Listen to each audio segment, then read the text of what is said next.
کچھ اوپر چلے جائے. البتہ یہ ہے کہ اس وقت اس قیمت پر تقریباً 30 روپے فی لیٹر آپ کی قیمت میں کمی آئے گی اگر آپ نے ٹیکسز وہی رکھے.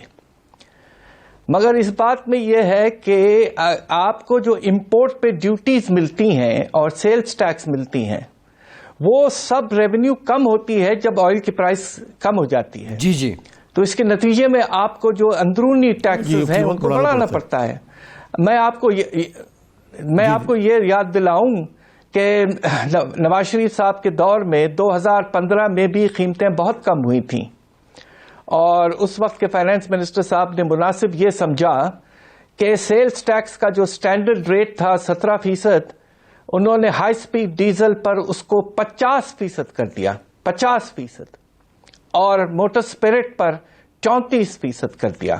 اور اس کے نتیجے میں زیادہ جو فائدہ ہوا وہ گورنمنٹ ریونیوز کو ہوا، البتہ کچھ ٹرانسفر کیا. اب سوال یہ پیدا ہوتا ہے کہ کیا یہ حکومت کی پالیسی کیا ہوگی؟ ابھی تک جو ہم نے اس مہینے کی جو پرائس سیٹنگ ہوئی ہے اس میں ہم نے دیکھا یہ ہے کہ حکومت نے تقریباً 50% پیٹرولیم لیوی بڑھا کر ریونیوز کو حاصل کرنے کی کوشش کی ہے اور تقریباً 50% عوام کو ٹرانسفر کیا ہے. میں یہ سمجھتا ہوں یہ بیلنسڈ پالیسی ہے اور اس وقت ہم ریونیوز کی گراوٹ تو دیکھ نہیں سکتے، لہذا پیٹرولیم لیوی میں کچھ اضافہ تو یقیناً ہوگا. تو بس ہم امید یہ کریں کہ تقریباً 15 روپے لگ بھگ ریٹیل پرائس جو ہے وہ کم ہو جائے موٹر اسپرٹ کی اور ہائی سپیڈ کی. اگر ایسا ہوتا ہے تو دونوں کو فائدہ ہے، حکومت کو بھی کچھ ریونیو ملتے ہیں اور عوام کو بھی سگنیفیکنٹ فائدہ ہوگا. دوسری طرف آپ کچھ اور اثرات کی طرف چلے جائیں. میں جلدی سے آپ کو 2-3 چیزیں بتا دوں. ایک تو یہ کہ اللہ کے فضل سے کل اسٹاک مارکیٹ تقریباً 1100 پوائنٹ گرا، مگر اس آج کے دن میں تقریباً 600-650 پوائنٹ ریکور کر گیا. یہ بہت اچھی بات ہے کہ مارکیٹ ہیز ریکورڈ. بٹ ایک چیز جو تھوڑی سی پریشان کن ہے وہ یہ کہ روپے کے قدر میں 3.5 روپے کی کمی آئی ہے 2 دن میں، اور یہ 6 مہینے کے بعد پہلی دفعہ ہوا ہے کہ روپے کی قدر میں کمی آئی. یہ کیوں ہوا؟ اگر آپ کی تیل کی بل کم ہو رہی ہے تو روپے کی قدر میں تو اضافہ ہونے چاہیے تھا. اس کی کیا وجہ؟ اس پہ ذرا غور فرمانا ضروری ہے.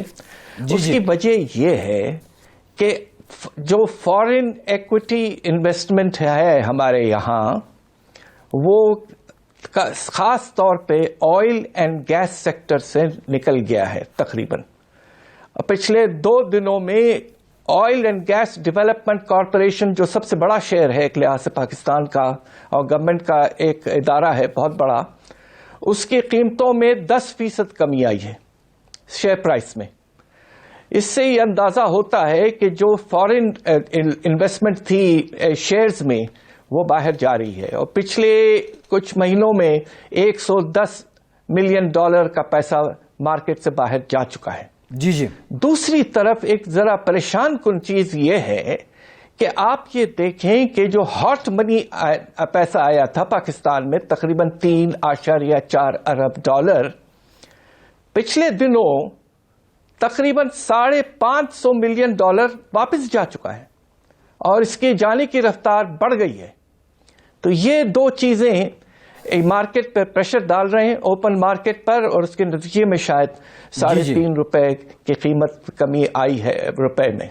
تو اس طرح سے اس وقت کہنا حالات بڑے فلوئڈ ہیں، اسٹیبلٹی آئی نہیں ہے. بس ہم یہ دعا کر سکتے ہیں کہ جو فائدے ہوئے ہیں وہ قائم رہیں اور جو نقصان ہے وہ چل جائیں، اور پاکستان کی حالت جو ہے کچھ بہتر ہو اور لوگوں کو کچھ یقیناً تیل کی کمی قیمت سے فائدہ ہوگا.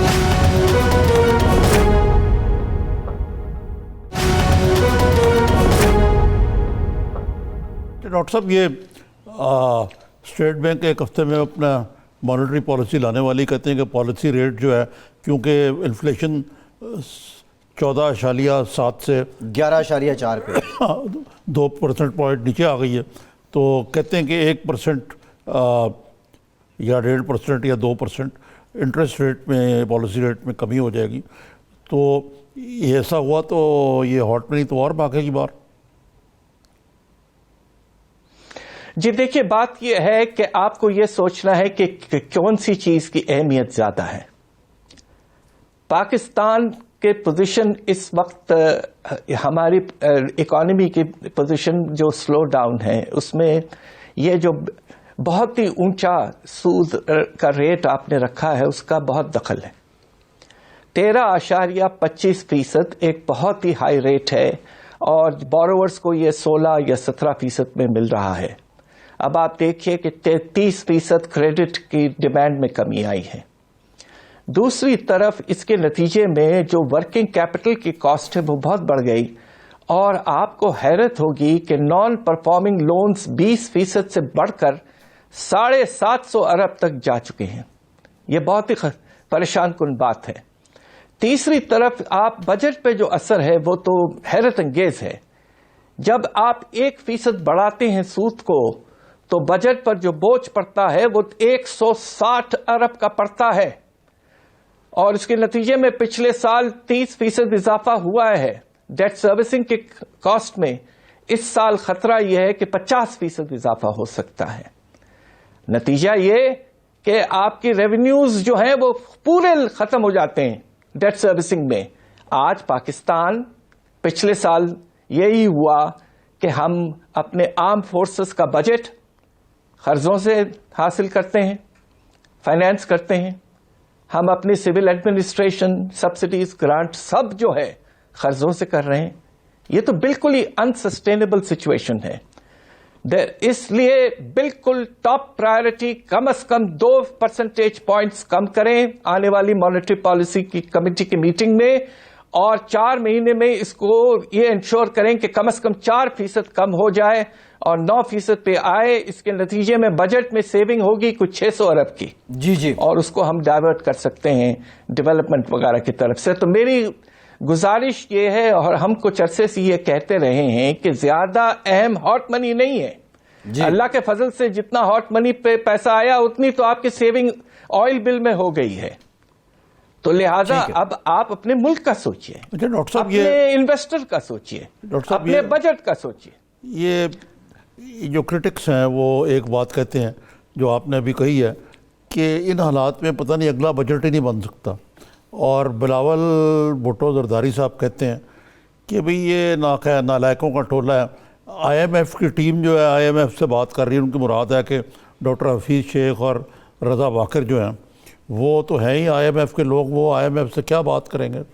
کیا ہمیں آئی ایم ایف سے کوئی بات کرنی چاہیے کہ یہ ذرا جو یہ مجھے نہیں معلوم، یہ تو آپ کو پتہ ہوگا کہ آیا جو ان کے ساتھ ہم نے طے کیا ہوا ہے پیکج، اس میں کوئی تھوڑی بہت کوئی جو سبسڈیز کے حوالے سے گنجائش ہو جائے نکالے موجود تبدیل شدہ حالات میں؟ جی میں بھی یہ رائے رکھتا ہوں، اور میں نے پچھلے کچھ دنوں میں اس بات کو بڑا ایمفسائز کیا ہے. دیکھیے بات یہ ہے کہ آپ نے جب نیگوسیشن کی تو وتھ آل ڈیو ریسپیکٹس سوچے سمجھے بغیر آپ نے دستخط کر دیا، اور آپ کو اس وقت اس بات کا احساس نہیں تھا کہ کس تیزی سے آپ کو اپنے ٹیکس ریونیوز کو بڑھانا پڑے گا. اس سال کے بجٹ میں آپ نے 700 ارب کی ایڈیشنل ٹیکسیشن کی، جو تاریخ میں سب سے زیادہ ہے، بے حد زیادہ. اب آپ کو شاید یہ علم ہو کہ آنے والے بجٹ میں جو آپ نے کمٹمنٹ آئی ایم ایف کے ساتھ کیا ہے کہ 900 ارب کی ایڈیشنل ٹیکسیشن ایک ایسی اکانومی پر جو تقریباً رک چکی ہے، اور آپ یہ سوچئے کہ یہ 900 ارب حاصل کرنے کے لیے انڈائریکٹ ٹیکسز میں کتنا اور اضافہ کرنا پڑے گا، سیلز ٹیکس کے ریٹ کو بڑھانا پڑے گا، اس طرح کی چیزیں کرنی پڑیں گی. یہ تو غیر ممکن سی بات ہے، اور سیاسی طور پر اس حکومت کے لیے یہ بہت ہی مشکل وقت ہوگا. اور اس طرح بھی دیکھیے آپ کہ اللہ کے فضل سے ہم نے جو سب سے بڑا مسئلہ تھا کرنٹ اکاؤنٹ ڈیفیسٹ کو 70% سے زیادہ کم کر چکے ہیں، ٹارگٹ پہ ہیں. اور اب تیل کی قیمت کم ہونے کی وجہ سے ہماری پوزیشن مستحکم ہوتی ہے ٹریڈ ڈیفیسٹ یا تجارتی خسارے کے لحاظ سے. تو کیوں ہم اب اتنا ٹیکسیشن کریں، کیوں ہم لوگوں پر اتنا بوجھ ڈالیں؟ لہذا میں خود اور میں نے پرائم منسٹر صاحب کو بھی یہ گزارش کی تھی جب انہوں نے ہمیں بلایا تھا، تو ہم نے ان سے یہ کہا تھا کہ اب آپ کوشش یہ کریے اپنے لیول پر کہ آئی ایم ایف کو اس کے ساتھ نیگوشیٹ کریں، ایک مناسب بجٹ لائیں. یقیناً ٹیکسز میں اضافہ تو ہونا چاہیے، بٹ یہ نہیں کہ آپ 900 ارب کے ایڈیشنل ٹیکسیشن، اور وہ انسسٹ اس لیے بھی کریں گے کہ اس سال آپ کا شارٹ فال جو ہے وہ 800 ارب کا ہوگا. وہ کہیں گے بھائی آپ تو 1700 ارب پیچھے ہیں، لہذا دھڑا دھڑ ٹیکسز لگائیں. This will break the back of the economy of Pakistan. ٹھیک ہے ڈاکٹر صاحب، ایک میری بریک لیتے ہیں. اپنی رائے یہ ہے، ناچیز رائے، جی آپ ری نیگوشیٹ کریں. ٹھیک ہے، تھینک ری نیگوشیٹ کریں. ڈاکٹر صاحب ایک بریک لیتے ہیں. بات ہوتے ہیں. جی بریک کے بعد ڈاکٹر صاحب یہیں سے گفتگو شروع کریں گے. آپ کے مارکیٹ کو دیکھا جائے تو 30 روپے فی لیٹر پیٹرولیم پرائسز کم ہونی چاہیے، لیکن حکومت 15 روپے کر کے عوام کو بھی ریلیف دے سکتی ہے اور اپنے معاملات بھی سیدھے کر سکتی ہے. باقی جو معاملات ہیں ان پہ کیا مڈل وے حکومت کے پاس ہو سکتا ہے؟ بریک کے بعد اس پہ بات کرتے ہیں.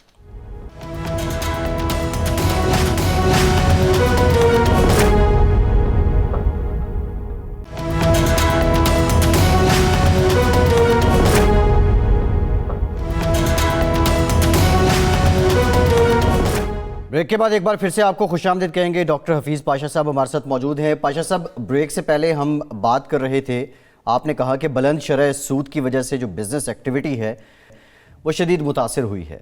اب ایک اور جو فیکٹر ہے بزنس ایکٹیویٹی چلنے کا، وہ ظاہر ہے آپ کی کاسٹ آف ڈوئنگ بزنس ہے یا کاسٹ آف پروڈکشن بھی ہے، اور تیل کی قیمتوں کا بڑا انحصار ہے اس پہ. تیل کی قیمتیں اگر حکومت 3-4 ماہ کے لیے کم کر لیتی ہے یا سسٹین کر لیتی ہے، اور ساتھ شرح سود میں بھی کچھ کمی واقع ہو جاتی ہے، اوسطاً کتنی کمی ہونی چاہیے آپ کی نظر میں؟ تو آپ سمجھتے ہیں یہ کوئی مڈل وے ہے بزنس ایکٹیویٹی رن کرنے کا، روزگار کے مواقع آنے کا؟ یہ اگر حکومت فوراً کرتی ہے تو یہ بہت مناسب اقدامات ہوں گے. اس کے نتیجے میں 2 امیڈیٹ فائدے ہیں. ایک تو میرا اندازہ یہ ہے کہ عنقریب افراط زر کی جو رفتار ہے وہ سنگل ڈیجٹ ہو جائے گی اللہ کے فضل سے. یہ اچھی خبر سنا رہے ہیں آپ. اور دوسری طرف جی اللہ کے فضل سے ہوگی. اب ہم نے جو فورکاسٹنگ کی ہے اس کے تحت انشاءاللہ، بٹ اس میں ایک جس طرح ہر چیز میں اپ اینڈ ڈاؤن ہوتا ہے، آپ دیکھیے کہ اگلے 3 مہینے میں تو یقیناً قیمتوں میں کمی آئے گی.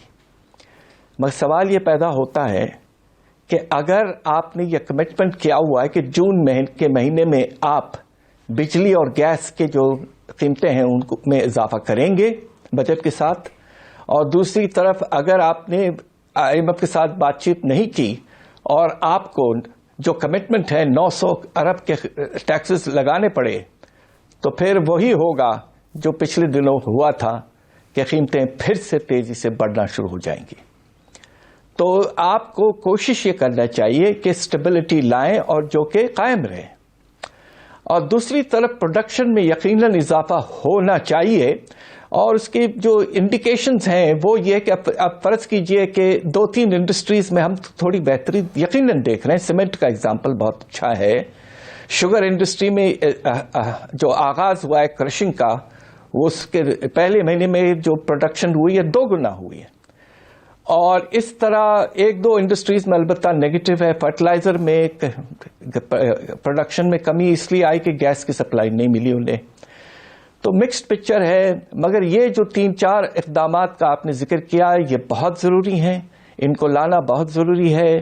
اس کے نتیجے میں یقیناً افراط زر میں کمی آئے گی، اور یقیناً یہ آئے گی ڈیفینیٹلی بجٹ تک، اور دوسری طرف پروڈکشن میں کچھ بہتری آنا شروع ہو جائے گی. اچھا ڈاکٹر صاحب، یہ ایک جو مسلسل کرائسس چلا آ رہا ہے، ایک تو آپ نے خود ہی نشاندہی کی کہ آپ نے ایف بی آر کا جو ٹارگٹ ہے وہ ایک ایسے مریض کی جس کے بھی خون ہی نہ ہو کتنا نچوڑیں گے، اور اکانومی میں اتنی کیپیسٹی نہیں تھی جتنے آپ نے اہداف مان لی آئی ایم ایف سے، وہ تو اپنی جگہ پہ. دوسرا ایک کرائسس ہے جو مینیجریل ہے، جو کہ جس کا تعلق ریونیو سے نہیں ہے بلکہ اس کو مینیج کرنے کا ہے ایف بی آر کو. ایف بی آر کے جو چیئرمین تھے شبر زیدی، جن کو بڑے تذکر و احتشام سے لایا گیا تھا، وہ تو نروس بریک ڈاؤن کرا کے گھر چلے گئے. اب اس بات کو اب تقریباً 6 ہفتے ہو گئے کہ ایکٹنگ ایک خاتون جو ہے وہاں پہ موجود ہیں. خان صاحب یہ فیصلہ نہیں کر پائے کہ یہ ایف بی آر کا ڈھانچہ کیا ہوگا. ہارون اختر صاحب کو بڑے اہتمام سے ان کی میٹنگ ہوئی, جو پچھلی حکومت میں بھی ایڈوائزر آن فائنانس تھے, اور کوئی کہتے ہیں کہ انہوں نے اچھا کام کیا تھا. پرابلم یہ ہے یہاں کہ خان صاحب کی ان سے میٹنگ ہوئی ہے, لیکن وہ ظاہر ہے یہ ان کو کہتے ہیں ایف بی آر کے چیئرمین بن جائیں, وہ اس کے لیے تیار نہیں ہیں. ایڈوائزر بناتے ہیں تو حفیظ شیخ ناراض ہوتے ہیں کیونکہ وہ اس وقت ریونیو کے منسٹر ہیں. اس سے پہلے بھی آپ کو پتہ ہے کہ وہ جو حماد اظہر صاحب کی 24 گھنٹے میں پورٹ فولیو بدلنا پڑے گا. تو اس مسئلے کا کیا حل ہے؟ دیکھیے, اگر کوئی ادارہ اس وقت ملک کے لیے سب سے اہم ہے وہ ایف بی آر ہے. اگر ایف بی آر میں آپ مینیجریل کیپیسٹی میں اضافہ نہیں کرتے ہیں, اندر سے لے آئیں یا باہر سے کوئی قابل شخص لے آئیں, میرا تو خیال یہ ہے کہ جو ایکسپیریمنٹ ایک سے زیادہ مرتبہ ہم نے بھی کیا تھا کوشش کہ پرائیویٹ سیکٹر سے کسی کو لائیں, وہ چلتا نہیں ہے, وہ ماڈل ڈزنٹ ورک. آپ کو جو اچھے آفیسر ہیں ان لینڈ ریونیو میں خاص طور پہ, ان کو آپ کوشش کریں کہ لے آئیں, اس لیے کہ تقریباً 80% ریونیو ان لینڈ ریونیو کے ہاتھ میں ہے, اور آپ فوراً ڈیسیشن لیں اور آگے بڑھیں. اب آپ یہ سوچئے کہ اس وقت ایسا لگ رہا ہے کہ اس سال کے اینڈ تک ریونیو شارٹ فال 700 سے 800 ارب تک جا سکتا ہے. یہ مالی سال کی بات کر رہے ہیں نا؟ جی مالی سال کی بات, جی میں اسی مالی سال کی بات کر رہا ہوں کہ جی آلریڈی تقریباً اس کا آدھا ہو چکا ہے. اگر آپ اتنے بڑے ڈیفیسٹ پہ چلے جاتے ہیں تو پھر آئی ایم ایف تو آپ کو بالکل جسے کہتے ہیں نا will be very very strict with you. تو اس لیے بہت ضروری ہے کہ امیڈیٹلی آپ یہ کریں اور اس طرح سے اپنے چیئرمین کو اپوائنٹ کریں, پالیسی بورڈ کو اسٹرینتھن کریں, اچھے لوگوں کو لائیں. F B R is probably the single most important entity as far as the economy is concerned, اور اس میں یہ ویکیوم جو ہے اسے امیڈیٹلی پورا کرنا ضروری ہے. اچھا ڈاکٹر صاحب, اس کے ساتھ ہی آج یہ خبر آئی ہے کہ جو یہ بورڈ آف انویسٹمنٹ کے چیئرمین تھے زبیر گیلانی صاحب, کوئی اتنی اچھی شہرت کے مالک نہیں تھے, لیکن وہ کرونیزم کی وجہ سے ان کو رکھ لیا گیا. پہلے ہارون شریف تھے, وہ نسبتاً تجربہ کار تھے, ان سے سرکار خوش نہیں تھی, اور اس سے پہلے تھے وہ نئی ذمہ دار, وہ پی ایم ایل این کے دور میں تھے. یعنی کہ 3.5 سال میں 3 یہ بدلے جا چکے بی آئی او کے چیئرمین.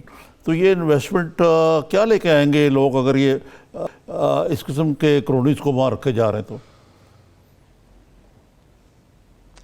دیکھیے, اسی بات کا ہمیں افسوس ہوتا ہے کہ ہمارے پرائم منسٹر صاحب نے کہا تھا کہ نظام جو ہوگا وہ انشاءاللہ میرٹ بیسڈ ہوگا, اور ہم سب اس بات پہ مطمئن تھے کہ ہمارے پرائم منسٹر جو خود ایک بڑے اسٹریٹ فارورڈ اور ایک آنےسٹ انڈیویجول ہیں, کہ جب انہوں نے یہ بات کی ہے تو یقیناً ایسا ہوگا. مگر افسوس سے کہنا پڑتا ہے کہ اس طرح کے اپوائنٹمنٹس جو ہوتے رہے ہیں ان سے نقصان ہوا ہے. اب آپ یہ دیکھیے کہ فارن ڈائریکٹ انویسٹمنٹ میں کوئی خاص اضافہ نہیں ہوا, اور اب خطرہ یہ ہے کہ اور کم ہو جائے گا, اس لیے کہ زیادہ فارن ڈائریکٹ انویسٹمنٹ پاکستان میں چائنا سے آ رہا تھا. جی اور اب سلو ڈاؤن سی پیک میں بھی اور فارن ڈائریکٹ انویسٹمنٹ میں بھی ہوگا. تو وہ اس طرح کے اثرات تو ہوں گے ہم پر, تو لہذا آپ کو مناسب لوگ کو لینا چاہیے, ان کو آپ اتھارٹی دیں, ڈیلیگیٹ کریں اتھارٹی, اور ان کے پرفارمنس کو مانیٹر کریں. مگر افسوس ہوتا ہے کہ جو 2-3 اہم ادارے F B R, B O I وغیرہ, وہاں تیزی سے چینجز ہوتے رہے ہیں, اسٹیبلٹی نہیں آئی ان اداروں میں, ان کے کیپیسٹی میں کمی آتی رہی ہے. تو بس ہم گزارش کر سکتے ہیں پرائم منسٹر صاحب سے خدا کے لیے آپ میرٹ کے بیسس پر اپوائنٹمنٹس کریں اور ان کو چلنے کا موقع دیں. اچھا پاشا صاحب, یہ جو آپ نے چین کا ذکر کیا, اب چین تقریباً لاک ڈاؤن میں آہستہ آہستہ باہر آ رہا ہے. اب ہمارا سی پیک کا بڑا گہرا رشتہ ہے ان کے ساتھ اقتصادی, اور لیکن کہتے ہیں کہ ابھی سی پیک کا 20% بھی زیادہ لگا ہے, باقی ابھی تشنا ہے. کچھ معاملہ پہلے ہی سلو ڈاؤن ہوا وہ تھا. کچھ ماہرین کا کہنا ہے کہ پاکستان ان 20 ممالک میں شامل ہے جو متاثر ہوں گے چین کی اکانومی سے، تو جو چین کا ریسیشنری ٹرینڈ ہے وہ پاکستان پہ کس طرح امپیکٹ کرے گا اور اس سے کس طرح ہم نبرد ازما ہو سکیں گے؟ یہ بات آپ کا اہم سوال ہے. سی پیک کے علاوہ 2-3 بہت اہم چیزیں ہیں. ایک یہ کہ آپ کو تو اندازہ ہوگا ہمارا ایک بہت پھیلا ہوا فری ٹریڈ ایگریمنٹ ہے چائنا کے ساتھ. چائنا اس وقت ہمارے ملک کا سب سے بڑا ٹریڈنگ پارٹنر ہے، اور اگر آپ نان آئل امپورٹس کو نکال دیں تو تقریباً آدھی امپورٹس ہماری صرف چائنا سے آتی ہیں، اور اس میں بے شمار امپورٹنٹ پروڈکٹس ہیں، را مٹیریلز ہیں، آپ کے انٹرمیڈیٹ گڈس ہیں. اب آپ یہ دیکھیے کہ سنتھیٹک ٹیکسٹائلز، آپ کے آئرن اینڈ اسٹیل پروڈکٹس، آپ کے فاسفیٹک فرٹیلائزر، اس طرح کی چیزیں، auto parts, machinery, electrical goods, mobile phones, یہ سب چائنا سے آتے ہیں. اور اگر چائنا میں سپلائی کی کمی آ رہی ہے اس لیے کہ وہاں naturally there is lockdown, تو اس سے کافی نیگیٹو اثر آ سکتا ہے ہمارے پروڈکشن میں. اب آلریڈی آٹو پارٹس والے بڑے پریشان ہیں. تو اس کو حل کرنے کے لیے کچھ مہینوں کے لیے آپ کو ایک ٹیمپرری امپورٹ پالیسی لانی چاہیے، اور وہی آپ فیسلٹیز دیں، امپورٹ ڈیوٹی فری فیسلٹی دیں کہ جو امپورٹ ان پروڈکٹس کا جو چائنا سے ہم منگواتے رہے ہیں ان کو لانے کی سہولت دوسرے ملکوں سے آپ دیجئے. انشاءاللہ 2-3 مہینے کے بعد میں جب حالات بہتر ہوں تو پھر آپ واپس جا سکتے ہیں، مگر اس وقت یہ ایک بڑا فیکٹر ہے. دوسری طرف چائنا ہمارا ایک بڑا ایکسپورٹ کے لیے مارکیٹ ہے. پچھلے سالوں میں اضافہ کوئی خاص نہیں ہوا، مگر اس نئے فری ٹریڈ ایگریمنٹ کے بعد یہ خیال تھا کہ ہمیں کچھ جگہ مل رہی ہے، ہمارے پروڈکٹس کو وہی انسینٹو دی جا رہی ہے جو چائنا نے مختلف ایسٹ ایشین کنٹریز کو دیا ہوا ہے، مگر وہ اب اس کی اپرچونٹی کچھ کم ہو گئی. البتہ ایک چیز ہے کہ چائنیز مارکیٹ جو ہے ان کے پروڈکٹس کا، اس میں ایک گیپ پیدا ہو سکتا ہے، اور پاکستان کو ٹیکسٹائلز میں، ویلیو ایڈڈ ٹیکسٹائلز میں خاص طور پہ کوشش کرنا چاہیے کہ ایٹ لیسٹ ٹیمپرریلی وہ گیپ ہم پورا کریں اور اپنے ایکسپورٹس کو اس طرح سے بڑھائیں. اس وقت ویتنام، بنگلہ دیش اور انڈیا اس پروسیس میں جا چکے ہیں، بڑی ایگریسولی مارکیٹنگ کر رہے ہیں. ہمیں بھی اس فیلڈ میں آنا چاہیے اور اپنے ایکسپورٹس کو بڑھانا چاہیے to countries where China traditionally has been the exporter. تو 3-4 اثرات ہیں چائنا کے ساتھ رہنے کے، اور یہ ریکگنائز بھی کیا گیا ہے کہ Pakistan will be one of the most affected countries by what has happened in China. جی ٹھیک ہے، بہت شکریہ ڈاکٹر حفیظ پاشا صاحب، بہت شکریہ. بڑا لیٹن کیا آج آپ نے.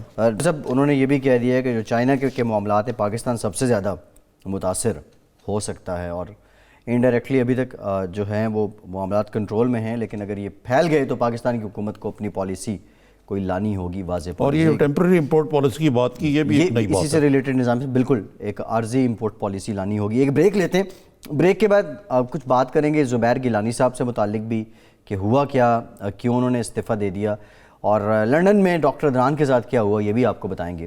ہمارے ساتھ رہیے.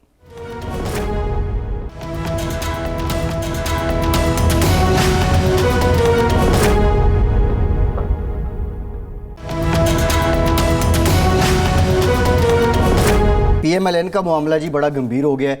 ایک جانب ان کے M P as Usman Buzdar صاحب سے مل رہے ہیں اور کہہ رہے ہیں سردار صاحب آپ پہ اعتماد ہے ہمیں، ہم آپ کے ساتھ ہیں. پیپلز پارٹی کے لوگ بھی شامل تھے، بلکہ ایک تھوڑی بھی لگا دی ڈاہ صاحب نے. جی مجھے نکالنا ہے تو نکال لیں. ہاں جی، نشاط ڈاہا آئی تھنک ان کا نام ہے، اور انہوں نے کہا جی افضل صاحب نے مجھے نکالنا ہے تو نکالیں. تو پنجاب کے نا جی وہ عمار خان کے میرا خیال. اچھا. دوسری جانب نظامی صاحب یہ پارلیمانی پارٹی میں خانے وال کے جی پروڈیوسر صاحب آتے ہیں، عمار خانے وال، سوری خانے وال کے یہاں ڈاز جو ہے جی وہ پارلیمانی پارٹی میں جاوید لطیف صاحب بھی پھٹ پڑے، پیر صابر شاہ صاحب بھی پھٹ پڑے. وہ تو کہتے ہیں ہمارا نظریہ وہی ہے نواز شریف کا. سب سے پہلے تو بات ہے فارورڈ بلاک کی بات کر لیں. جی فارورڈ بلاک جو ہے مسلم لیگ کے لیے ایک وارننگ ہے کہ when the mice is away، کیا کہتے ہیں when the cat is away mice play، کہ جب بلی باہر ہوتی تو چوہے جو ہیں وہ کھیلتے ہیں. اب بلیاں تو باہر ہیں ساری، جس کا خان صاحب نے بھی ایک ذکر کیا ہے پورا خاندان ہی بیٹھا ہے, جی تو چوہے کیوں نہ کھیلے, نمبر ایک. دوسری آپ نے بات کی صابر شاہ نے, وہ کہا کہ یار شہباز وہ جو ہمارے پروگرام میں بھی آئے تھے, یاد ہے میں نے پوچھا تھا ان سے رانجھا صاحب سے محسن شاہ نواز رانجھا کہ بھائی کب آ رہے ہیں واپس, تو وہ آئے بادشاہ کر, انہوں نے سب سے زیادہ شور ڈالا وہاں اسی بات پہ کہ شہباز شریف صاحب کب واپس آ رہے ہیں. جی ابھی شہباز شریف صاحب نے مجھے آج ہی بات ہوئی ان سے, تو انہوں نے بتایا کہ وہ بس میں نہیں آنا. نہیں بس وہ بھائی صاحب کی ڈاکٹر سے سرجری کی ڈیٹ طے ہونے والی ہے, اس کے بعد پھر دیکھیں گے. لیکن میں نے جیسے کہا انہوں نے نہیں آنا, ان کے نہ آنے کی وجہ نیب کیسز ہیں جن کی نئے بھی تیار کر کے رکھے ہوئے ہیں, اور گرمیاں بھی آ گئی ہیں نظام پرانے آ رہے ہیں, اور گرمیاں تو خیر مذاق نہیں اڑانا چاہیے, لیکن حقیقت بھی یہی ہے کہ لمبی جیل کاٹنے کے لیے وہ شاید ریلیکٹنٹ آنے کے لیے. ایک اور نظامی صاحب بڑا سنجیدہ معاملہ ہے. آج جو پارلیمانی پارٹی کا اجلاس ہوا ہے اس میں 3 کرسیاں تھیں صدارت کی, احسن اقبال صاحب, شاہد خاقان عباسی صاحب اور خواجہ آصف صاحب. بھائی صاحب جب ایک کو بنائیں گے تو جھگڑا شروع ہو جائے گا. جی احسن اقبال خواجہ آصف اور شاہد خاقان عباسی کی تھوڑی سی سیز فائر ہوئی ہے. شاہد خاقان عباسی نے کہا کہ ایسی کوئی بات نہیں ہے, لیکن ایسی بات ہے. رانا ثناء اللہ صاحب نے کہا کہ شاہد خاقان عباسی صاحب جب تک شریف خاندان باہر ہے, شاہد خاقان عباسی کی قیادت میں ہم متحرک رانا ہیں. ثناء اللہ تو ایسی درفنتریاں مارتے ہیں, معاف کیجیے گا. پہلے انہوں نے کہا تھا کہ پچھلے مہینے کی 25 تاریخ کو 24 تاریخ کو سرجری ہونی ہے. اب انہوں نے ایک اور بات کہی آج جی کہ جی انہوں نے رول آؤٹ کیا ہے -1 فارمولا, سوری -1 فارمولا, کہ ان ہاؤس چینج نہیں, ہم تو مڈ ٹرم الیکشن کی بات. کیا کہانی وٹ از -1 کوئی کہانی ہے یا ویسے ہی شوش ہے؟ دیکھیں شہباز شریف سے جانے سے پہلے میں ان کو حاضر خدمت ہوا تھا, جی تو انہوں نے مجھے خود کہا کہ عارف صاحب میں تو -1 فارمولے کا حامی ہوں, اور میں چاہتا ہوں کہ یہ ان ہاؤس تبدیلی ہو, جی فی الحال الیکشن کے متمول نہیں ہو سکتے. جی اور پھر میں بڑا حیران ہوا کہ انہوں نے کہا اس کے لیے مناسب کینڈیڈیٹ جو ہیں وہ شاہ محمود قریشی. جی جی میں پہلے بھی بات کر چکا ہوں اس جی پروگرام میں. جی جی تو آپ بتائیے کہ یا تو شہباز شریف صاحب نے رائے بدل لی ہے لندن کی ٹھنڈی ہوائیں کھا کے, جی یا رانا ثناء اللہ کا اور شہباز شریف صاحب ایک پیج پہ نہیں ہے. جی اب ایک اور بات جو بڑی دلچسپ ہے, جی وہ صابر شاہ نے کی ہے, وہ آپ بھول گئے. جی انہوں نے کہا کہ یار جو میاں نواز شریف کا جو نیریٹو تھا اس سے روگردانی کر کے جی ہم اجڑ گئے. نقصان میں ہیں, عوام ایکسیپٹ نہیں کر یہ رہی. جو, اور پھر خواجہ آصف نے کہا جوانی میں ہم بھی بڑی تیز باتیں کرتے تھے. جی اصل بات یہ ہے کہ جو ایک مسلم لیگ کے اندر ہارڈ لائن فیکشن ہے جو چاہتا ہے کانفرنٹیشن کرو, اب وہ بڑا آہستہ آہستہ وہ ووکل ہوتا جا رہا ہے, جی جی لیکن وہ منورٹی میں ہے. نہیں, جاوید لطیف نے بھی نظامی صاحب ایسی باتیں کی. اچھا نظامی صاحب یہ جو آپ نے -1 کی بات کی ہے نا, اس پہ ایک اینگل کہیں بھی ڈسکس نہیں ہوا. شاہ محمود قریشی صاحب کا ایسے ماحول میں جب یہ -1 والی بحث بیٹھ چکی تھی اور آ کے کہہ دینا کہ نواز شریف معاہدہ کر کے گئے ہیں, یہ کہیں اشارہ تو نہیں تھا کوئی غلطی کرو؟ نوٹس نہیں کیا کہ قریشی صاحب آپ بہت کم سیاسی بیان دیتے ہیں, زیادہ تر وہ فارن افیئرز میں مصروف جی ہوتے جی ہیں. ایک بات دوسرے یہ ہے کہ یہ جو -1 فارمولہ ہے نا, جی یہ بات کرنا آسان ہے, لیکن عملی طور پہ شاید یہ نیشنل اسمبلی میں جب بلاول بھٹو صاحب ایک بات کر رہے ہیں, جی شہباز شریف الٹی دوسری بات کر رہے ہیں, میاں نواز شریف اور بات کر رہے ہیں, تو کون سا بھائی -1 ہوگا؟ ان کے آپس میں سر پٹول ہو جائے گی. نظامی صاحب میں آپ سے جاننا یہ چاہ رہا ہوں. ہاں ایک بات ہے جی کہ جیسے سروسز بل پہ کنسنسس ہوا ہے, اس طرح کنسنسس بنایا جائے, مینوفیکچر کیا جائے. جی جی جی جس طرح اپوزیشن کہتی ہے کہ خان صاحب کو مینوفیکچر کیا, جی پھر -1 کو چھوڑ کے نہیں, میرا جو آپ آپ سے مائنس جو مرضی کر. نہیں, میرا سوال آپ سے یہ تھا کہ ایسے ماحول میں جب یہ بحث ایک طرح سے ختم ہو چکی تھی اور قریشی صاحب کا کہیں کہنے کا مقصد یہ تو نہیں تھا کوئی بولو تو صحیح معاہدہ کر کے گئے ہیں, ظاہر ہے اس کے ملٹیپل اینگلز نکلنے تھے, یہ ظاہر خواہش تو نظامی صاحب ان کی بھی ہو سکتی ہے. اچھا ایک اور افسوسناک واقعہ, میڈیا پہ متضاد رپورٹس آ رہی ہیں ڈاکٹر عدنان کو لے کے. نون لیگ کا موقف یہ ہے کہ ان پہ تشدد کیا گیا, شہباز شریف صاحب کہتے ہیں ان کا علاج رکوانے کی کوشش کی گئی. یہاں ہمارا جو ڈومیسٹک میڈیا اس پہ رپورٹ ہو رہا تھا کہ وہاں جو لنڈن کی پولیس ہے, اسکاٹ لینڈ یارڈ ہے, ڈاکٹر عدنان کو چھتری سے مارا گیا. جی چھتری سے. اچھا. اور ٹوڈے وڈے مارے گئے, گر گئے, وہ چوٹیں لگی ان کو سینے میں اور وغیرہ وغیرہ. ان کے پاس 2 موبائل تھے, وہ بھی نہیں چھینے گئے. ان کا بٹوا بھی نہیں چھینا گیا، ان کی گھڑی بھی نہیں چھینی گئی، تو ڈکیتی تو نہیں تھی ہے۔ تو یہ جو رپورٹ یہاں پہ ہو رہا ہے اسکاٹ لینڈ یارڈ کو کوٹ کر کے کہ یہ ڈکیتی کی واردات تھی اور ہم انکوائری کر رہے ہیں، سیاسی پہلو سے نہیں کر رہے ہیں۔ آپ بتائیے کہ سب سے پہلے تو یہ بات بتائیں مجھے کہ اتنی جلدی جی واقعہ ہوتا ہے، اس کی اسکاٹ لینڈ یارڈ اتنی جلدی ان بندے کو پکڑ بھی لیتی ہے اور ورڈکٹ بھی جاری کر دیتی ہے۔ جی بندے نہیں پکڑے گئے نظامی صاحب جو یہاں رپورٹ ہو رہا ہے، اچھا جو وہاں اگر بندے نہیں پکڑے گئے جی تو پھر اسکاٹ لینڈ یارڈ کو ابھام ہوا۔ اسکاٹ لینڈ یارڈ بڑی مضبوط گرفت کرتی ہے، جی وہ ٹبی تھانہ نہیں ہے۔ اچھا کوئی ریٹن سٹیٹمنٹ میری نظر سے گزری نہیں ہے ان کی، لیکن جو کچھ وہاں دیکھیں نا، انفارمیشن جب تک کوئی تحریری چیز سامنے نہیں آئے گی۔ جی جی یہ یہاں بھی تو مخصوص چینل چلا رہے ہیں نا، آپ کو معلوم۔ جی جی جی لیکن نظام صاحب جو وہاں قریبی ذرائع ہیں ان کا یہ کہنا ہے کہ کل کوئی شام 5 بجے کا وقت تھا اور پارک لین میں وہ واک کرنے گئے تو وہ ایک پول کو ہاتھ پکڑ کے وہ کھڑے ہوئے اور اتنے میں 2 نقاب پوش آئیں اور انہوں نے ان پہ وار کر دیے اور چھتریوں سے اور راڈ کے ساتھ ان کو مارا ہے، اور 1 منٹ تک یہ کارروائی رہی ہے اور اس کے بعد وہ بھاگ گئے۔ پھر ان کا سی ٹی اسکین ہوا، ایک گاڑی آئی سامنے، جی اس کی لائٹیں پڑی تو وہ بھاگ گئے۔ جی جی جی لیکن دیکھیں یہ دوسرا واقعہ، جی ایک دفعہ کچھ عرصہ پہلے میاں نواز شریف کے گھر جو ہے کیا ایون فیلڈ کہتے ہیں، جی جی ایون فیلڈ، وہاں پہ فورسبلی داخل کرنے کی کوشش کی، دروازہ توڑنے کی کوشش کی گئی، جی اور یہ دوسرا واقعہ۔ جی تو یار سیاسی اختلاف اپنی جگہ پہ، اگر واقعی یہ ٹارگیٹڈ اٹیک ہے جی تو یہ افسوسناک ہے۔ نظام صاحب دوسرا پولیٹیکل ایفیلیشن ٹھیک ہے ان کی شریف فیملی نون لیگ کے ساتھ ہوگی، لیکن اس سے پہلے وہ ڈاکٹر ہیں، ڈاکٹر تو سب کا ہوتا ہے، اس نے تو علاج سب کا کرنا ہوتا ہے۔ اگر ڈاکٹر یہ حضور سوچ والا جو JIT جو میڈیکل بورڈ میں جی سرکاری ڈاکٹر تھے، جی ان کے اکاؤنٹ فرول مارے آپ نے، جی ان کو ماشاءاللہ جو کیا اعجاز شاہ صاحب کے نیچے کون سی آتی ہے، FIA آئی بی FIA جی بالکل FIA نے ان کی جی انٹیروگیشن کی ان کے اکاؤنٹ سے، تو یہاں تو مطلب ہے کہ سیاسی دشمنی اور عداوت اور نفرت میں ہم بہت زیادہ آگے چلے گئے، ٹھیک ہے۔ اور اچھا اس کو کم کرنا چاہیے۔ نظامی صاحب امپورٹنٹ میٹر ہے، ایک خبر یہ بھی رپورٹ ہوئی کہ آج کچھ سجیشنز دی گئیں کہ کورونا کو لے کے پاکستان ایک پیشگی نیشنل ایمرجنسی اناؤنس کر دے، لیکن اس کو رد کر دیا کہ 18 کیسز ہو چکے ہیں اب تک پاکستان میں کورونا کے، اور 15 کراچی میں ہیں۔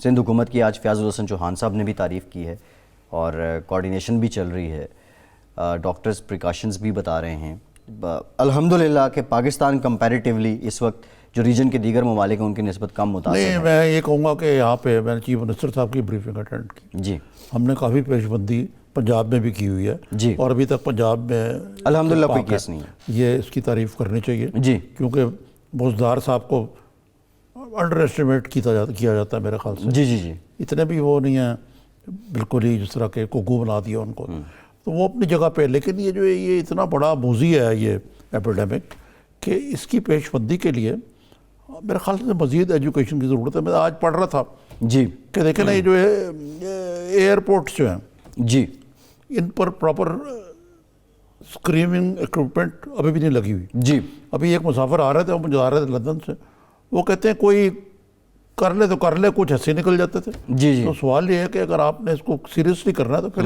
It should be no tolerance, zero tolerance, enforce کیا جائے پھر، فورس کیا جائے۔ بالکل ٹھیک ہے نظام صاحب، یہ تو معاملہ ہو گیا۔ ویسے بزدار صاحب کی آپ جو بات کر رہے ہیں، کہیں جتنا دیکھ رہے ہیں بزدار صاحب کے کام کو، کہیں کوئی سوشل سیکٹر میں خاموش انقلاب ہی نہ آ جائے بزدار صاحب جس طرح چل رہے ہیں، ویسے ڈیفرنٹ چل رہے ہیں نظامی صاحب، ٹوائلٹس کے لیے پیسے دے رہے ہیں، سکولز بنا رہے ہیں، اور نہ جانے کیا کیا۔ یہ دیکھیں نا، پچھلے دور میں یہ جو سوشل سیکٹر ہے جی یہ اگنور ہوا تھا، وہ اور چیزوں میں آپٹکس میں تھے، وہ ہائی ویز، وہ موٹر وے اور رنگ روڈ اور یہ اور وہ اس میں تیز تھے، ادھر ذرا معاملہ ڈھیلا تھا، اگرچہ ایجوکیشن میں شہباز شریف صاحب نے کافی کام کیا۔ جی جی جی ٹھیک۔ اچھا نظامی صاحب، یہ ایک اور معاملہ ہے جو سوال حفیظ پاشا صاحب سے بھی پوچھنا شارٹلی۔ تیل کی قیمت تو کم ہو رہی ہے لیکن روپے کی قدر میں بھی کمی آ رہی ہے، ڈالر اوپر جا رہا ہے، کہیں یہ لینے کے دینے نہ پڑ جائیں، اس کو کچھ کرنا پڑے گا حکومت کو۔ دیکھیں نہیں یہ کیا کر سکتی ہے، اگر دیکھیں نا جو آئل کمپنیز تھیں اس سے ریلیٹڈ شیئرز جو ہیں جی ان میں جو پیسے لگے ہوئے تھے وہ نکلنے شروع ہو جی گئے، جی جی ہاٹ منی بھی نکلنے شروع ہو گئی۔ آلٹرنیٹیو نظامی صاحب یہ دیکھنا پڑے گا. خیر پروگرام کا وقت ختم ہو گیا, بہت شکریہ. آج کے پروگرام سے اتنا ہی. فیصل عباسی کو اجازت دیجیے.